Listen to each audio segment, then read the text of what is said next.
devient un émigrant quand on quitte le pays, le village ou le lieu dit, la banlieue, que notre jardin d'enfants devient un jardin public, surveillé par un vieux flic, soupçonneux. On devient un émigrant quand on arrive à Paris, sans bagage et qu'on lui crie à nous deux.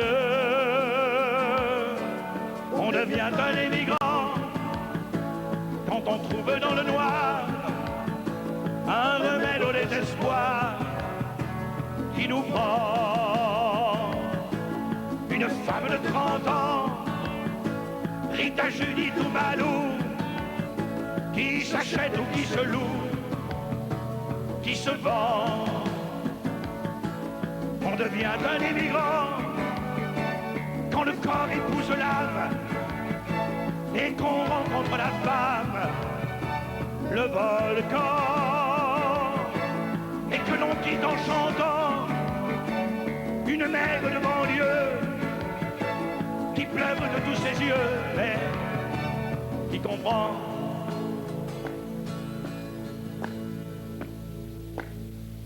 On devient un émigrant le matin quand on s'en va dans le sale métro tout froid que l'on hait,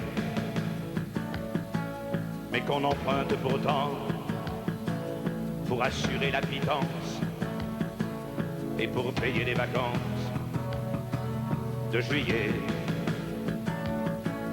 On devient un émigrant quand la guerre nous déclare la guerre et qu'on a l'espoir fusillé. On devient un émigrant quand nos enfants nous renient, qu'ils nous chassent à petits cris de leur jeu, nous montrant qu'il est grand temps de nous mettre en hivernage et que l'on a passé l'âge d'être heureux.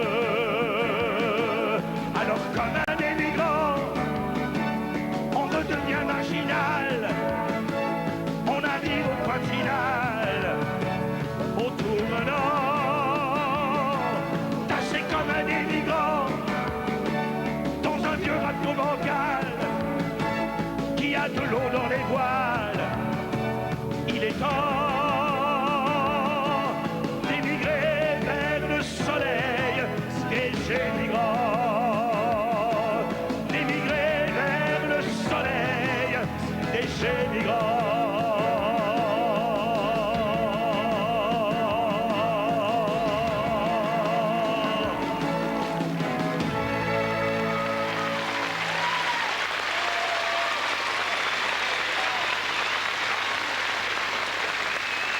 Serge Lama.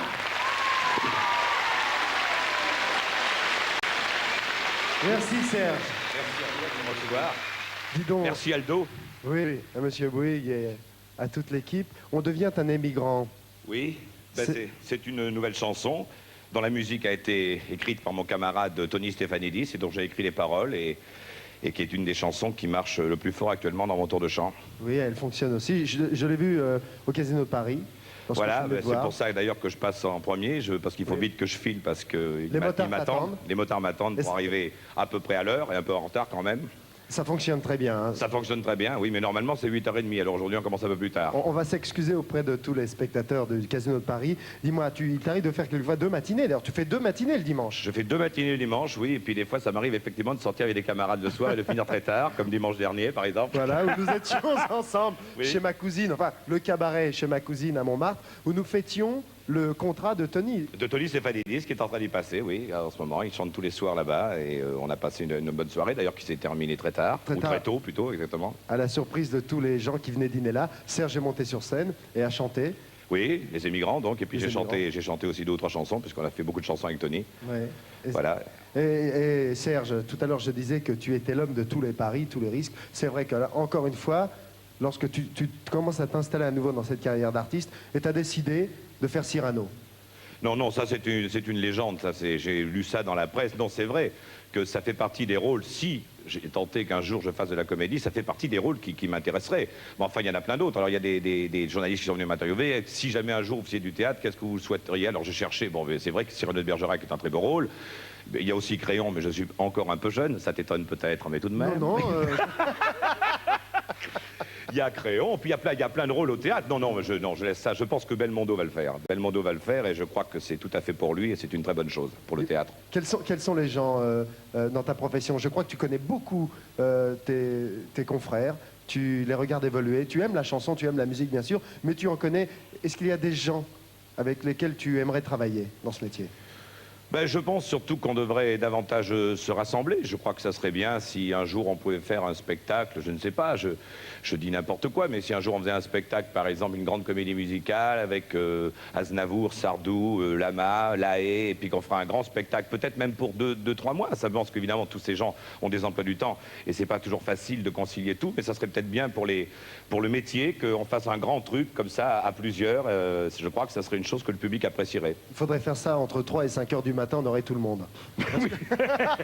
Exactement, nous, puis sans se dire qui est la vedette, non, c'est se faire vraiment un vrai spectacle avec des grands noms de la chanson française. Si je demandais à Serge Lama de m'écrire une chanson, il serait capable de le faire? Ah, je crois, oui, j'étais tout à fait dans la ligne de ce que d'ailleurs l'autre soir, on en a un petit peu parlé, et j'ai vaguement une ou deux idées, oui, qui pourraient aller très bien.